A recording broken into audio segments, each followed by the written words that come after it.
अर्जुन का सफ़र, एक अनोखी कहानी, पैदाइशी रहस्य। अर्जुन का जन्म एक छोटे से गांव में हुआ, लेकिन उसके पैदाइशी के बारे में एक बड़ी रहस्य छुपी थी। उसका जन्म रात के समय एक ऐसे घर में हुआ जहां चांदनी रात थी और जंगल के पास एक पुरानी हवेली थी। लोगों का मानना था कि अर्जुन का जन्म किसी अद्भुत ताकत के साथ हुआ है। उसकी माँ राधा कहती थी कि अर्जुन को जन्म देते वक्त उसने चांद की रोशनी में एक परी को देखा था। अर्जुन के जन्म के साथ ही उसके गांव में कई चमत्कार होने लगे, जैसे कि सूखा पड़े क्षेत्र में अचानक हरियाली छा गई। बचपन की दोस्ती।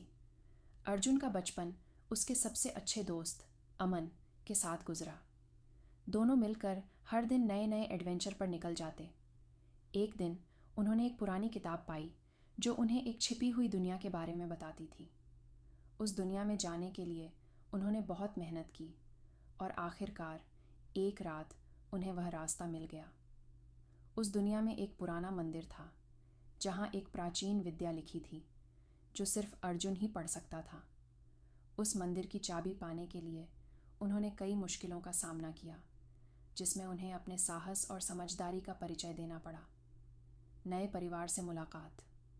जब अर्जुन और अमन उस छिपी दुनिया में पहुँचे तो उन्हें पता चला कि वहाँ एक रानी और राजा रहते हैं जिनके पास अद्भुत शक्तियाँ हैं। उन्होंने अर्जुन को अपना बेटा माना और उसके अंदर छुपी ताकतों को जगाया। अर्जुन को पता चला कि वह उस राजा का बेटा है जो एक लान से बचाने के लिए इस दुनिया में छोड़ा गया था। अर्जुन ने वहाँ अपने नए भाई बहनों के साथ दोस्ती की और राज्य के रहस्य सीखने लगा।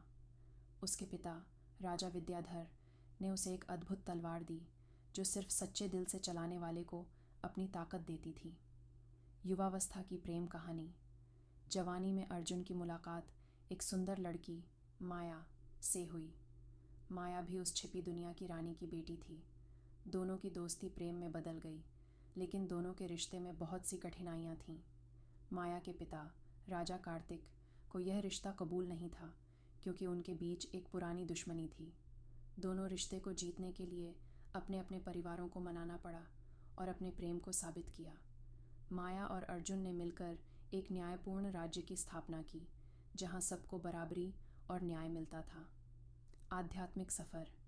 अपने प्रेम को जीतने के बाद अर्जुन ने अपने अस्तित्व और ताकत को और समझने के लिए एक आध्यात्मिक सफ़र शुरू किया। उसने अपने अंदर की शक्तियों को पहचाना और दुनिया के भीतर छुपी हुई अनंत जानकारी को प्राप्त किया।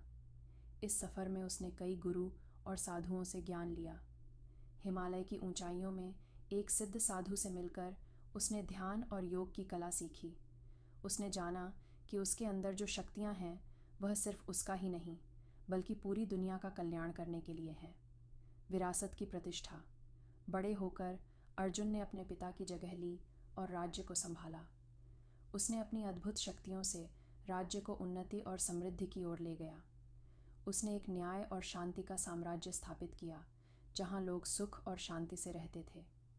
अर्जुन और माया ने मिलकर राज्य के विकास के लिए अनेक योजनाएं बनाई और लोगों की भलाई के लिए अपने जीवन को समर्पित कर दिया। राज्य में कोई भी भूखा नहीं रहता था और सभी को जीवन जीने की पूरी सुविधा मिलती थी। अंतिम यात्रा।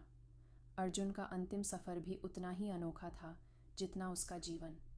जब उसने अपने अंत समय को महसूस किया तो उसने अपनी शक्तियों को अपने बच्चों में बांट दिया।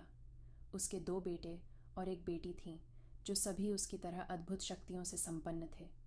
उसने सबको अपने अनुभव और ज्ञान का वरदान दिया और एक शांति भरी नींद में इस दुनिया को अलविदा कहा।